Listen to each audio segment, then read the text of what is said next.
It's true. Egg is one of the meals or one of the food items that causes flatulence. But it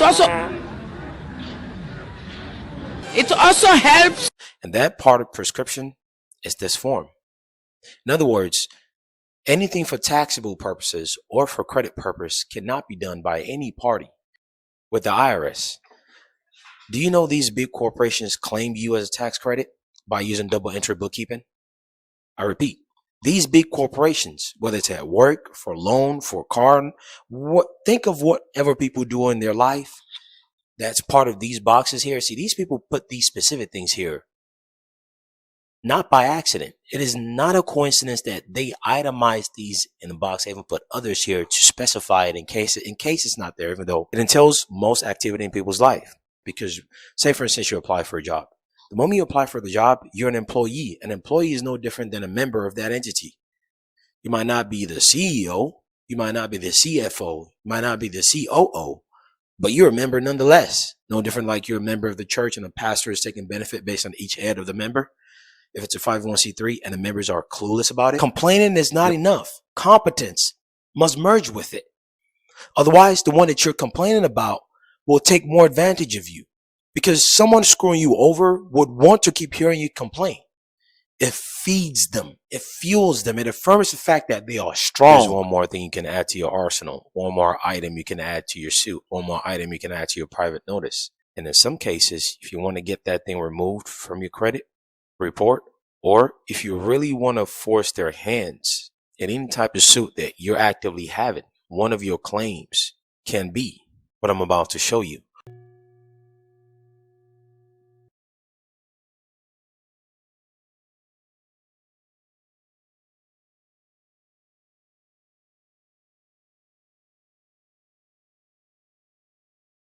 Hey, beautiful people, welcome back.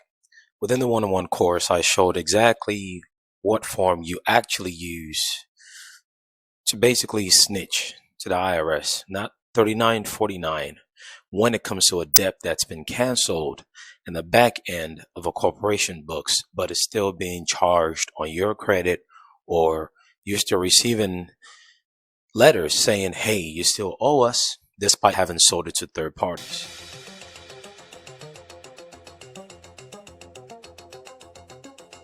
But here, what I'm going to show you is something else that I think many people should know. And it is the fact that whenever any type of entity does anything with you and they ask for that tool called the Social Security number, the mistake most people make when they go on about the account is being used without my authorization, without my consent, is they are missing a serious piece. And the piece they are missing is a form required by Social Security Administration based on Public Law 74271 and Privacy Act.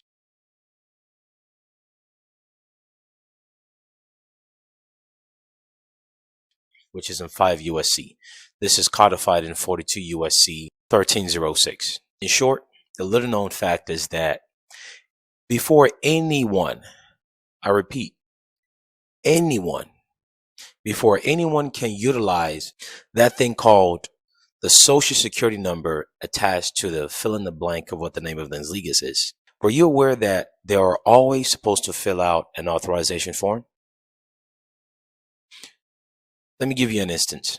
In the real estate world, an authorization form is required for us to fill out for anyone we're dealing with. Even if it's a real estate agent at the closing table, it's part of the pile of files they'll have you sign at closing. If it's a real estate investor and you're doing something like subject to, at some point authorization to release will be required by you, whether it's a standardized form or not. But the Social Security Administration has a particular form that is required by any corporation engaging in very specific activities that they must fill out. Must, not optional, must fill out. Otherwise, any use of said Social Security number is actually not authorized. Only then would you be able to start speaking about their using a Social Security number without authorization. That is to say, here's one more thing you can add to your arsenal, one more item you can add to your suit, one more item you can add to your private notice. And in some cases, if you want to get that thing removed from your credit report, or if you really want to force their hands in any type of suit that you're actively having, one of your claims can be what I'm about to show you. Or if you are denied a credit, this is one of the things you'll use ssa.gov/forms/. This is the formal list of forms that the Social Security Administration has. I don't know if you caught it, I mentioned it earlier. It's called SS89, Social Security Form 89. Right here, SSA 89, Authorization for the Social Security Administration to release Social Security number verification. This form right here, if we click on it, will take us to this form.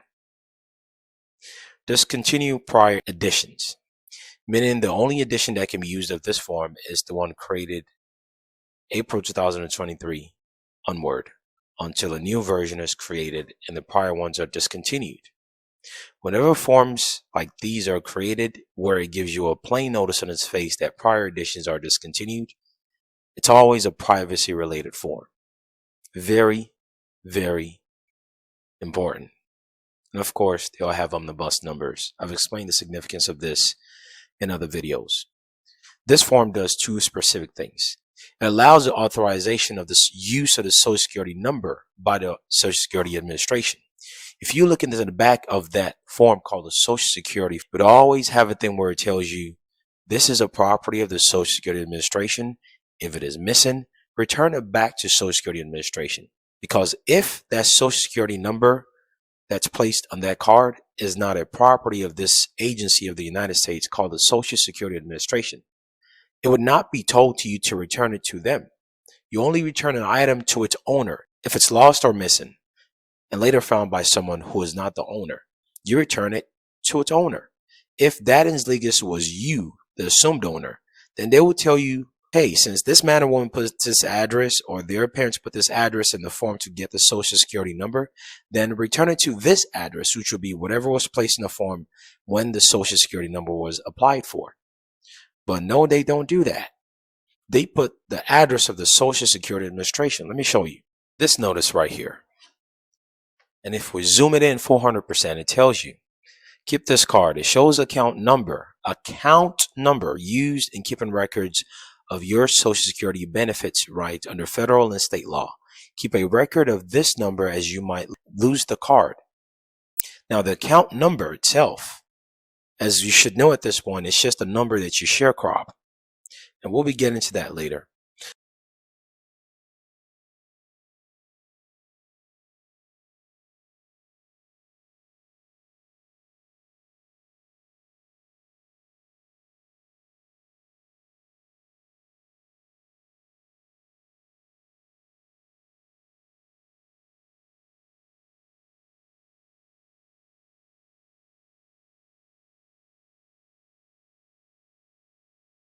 Lose the card. Now, the account number itself, as you should know at this point, it's just a number that you sharecrop. And we'll be getting to that later. But it's sharecropped in short because it's a derivative of something else called the birth certificate that the Social Security Administration created so that they can tap into that birth certificate's worth. See the reason why it's called an account number? Now, this is what they used to put in the back of Social Security cards before a certain point. They make it much clearer. They go into further details about old age benefits. Now, as of recent, this is what's in the back of Social Security cards. This card belongs to the Social Security Administration.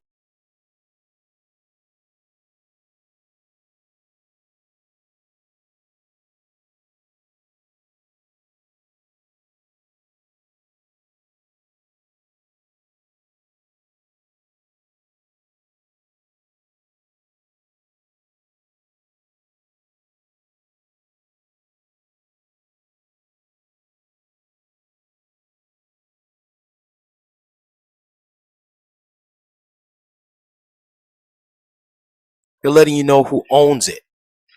And you must return it if we ask for it. The account number that's placed on this card, and this card being a mere extension showing that account number, is theirs. If you find a card that is not yours, please return it to Social Security Administration.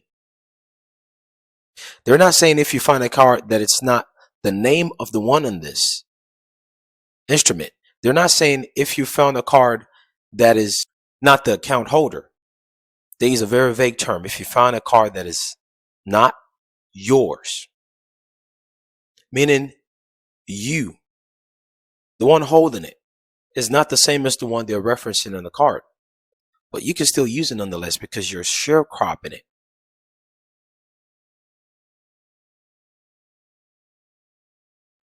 And it is tied to that instrument of birth in the vital record that they required as a reference to get the Social Security number. They then further said, look, return it to this address at any moment you think it's not yours, or you found it as a fourth, fifth party. For any other Social Security business information, they're letting you know this is business. Contact your local Social Security office, their satellite offices. If you write to the above address for any business other than returning a found card, you will not receive a response. Meaning they have a designated location just for returning something that is not yours. That is to say, there's a significance to the use of this instrument as attached to the second party, which is you, the one assumed to be the Nsligas, who the information of this Social Security number relates to.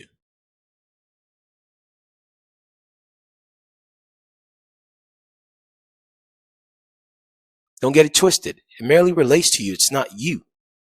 It's something relating to you. Just as much as that birth certificate is something relating to you. An activity that's certified somewhere.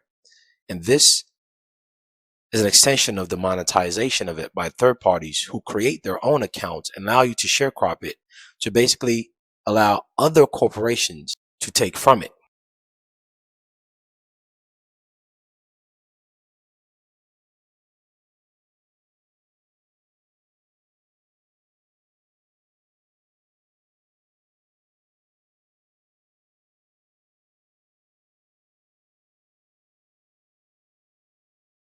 Which brings us to this next point. Form SSA 89, Authorization for Social Security Administration to release Social Security number. Do you know that these big corporations who have in fact the banking system and the software to tap into the value of the account created by the Social Security Administration requires the authorization to use the authorization to release that Social Security Administration before accessing it? Your mere filling out of any form for work, for insurance, for a vehicle, all that is all based on the assumption, an implied contract, because you are sharecropping it. So as a second party, you can give them third, fourth party the ability to utilize it as though they are speaking on your behalf. But any third and fourth party, first party being the Social Security Administration, who created the account called the first 3-digit dash 2-digit dash 4-digit. Second party is the one it's referring to, relating to, who held something else called the birth certificate, which relates to them and their birth, that Social Security number is attached to. The third party or anyone else saying, give us the Social Security number to be used to apply for a mortgage, to open a bank account, to apply for a credit card, to apply for a loan, to open a retirement account, to apply for a job, to make license a requirement, or any other activities in life. All these things relating to consumer activities where credit are assumed to be extended or alleged to be received by one party or the other is entailed in this form called SSA 89, which is a requirement that is supposed to preempt, that is supposed to be a prelude, that is supposed to be the first stepping stone before any third, fourth, fifth, sixth, and anyone that purchases any instrument, debt, or anyone that acts as a subcontractor to these corporations before they can use that Social Security card. Were you aware of that? If this form was never filled out, none of that is valid. And this form is meant to be filled out by you and signed by you. And there's a limitation on the amount of time to which this consent for them to use it is valid, which is 90 days from the date it is signed, or if you want to extend it however you want, based on the rights and obligation of contract. Remember, I keep telling you the card just relates to you. They even give you the option to do so in this form itself. They know that it's not you. They're not saying it's you. Therefore, any third, fourth party to you, the second party that it relates to, requires authorization for the first party, in this case when it comes to the Social Security number, which is the Social Security Administration, to release it for use. Interesting enough, the activities whereby that Social Security number is always hoarded and be asked for ever so hungrily is mortgage, bank account, card, loan applications, retirement account, jobs, licensing. I know, we know there's more. So you go ahead and fill in the blank yourself. This is not some form somebody made and was trying to make it popular somewhere like the W4T or whatever else people are doing out there. This is an actual form by the Social Security Administration that is required to be filled out by these people. Do you know the reason why these third, fourth, fifth, sixth, seventh, eighth to the infinite never ask you to fill out this form, even though it's required by Privacy Act, which is in 5 USC, even though it's required by the Social Security Act, which gave birth to the Social Security card that people are carrying and the Social Security number that people are utilizing. You know the reason why they never ask you for this? Because whenever their books are audited, it's as though the use of that Social Security number never exists in the first place.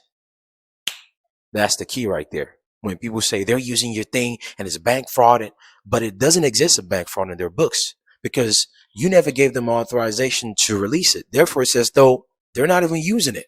So they don't even add it into their book that they're showing any type of third party taxing authorities. That's where double entry bookkeeping comes in, whereby they keep two separate books.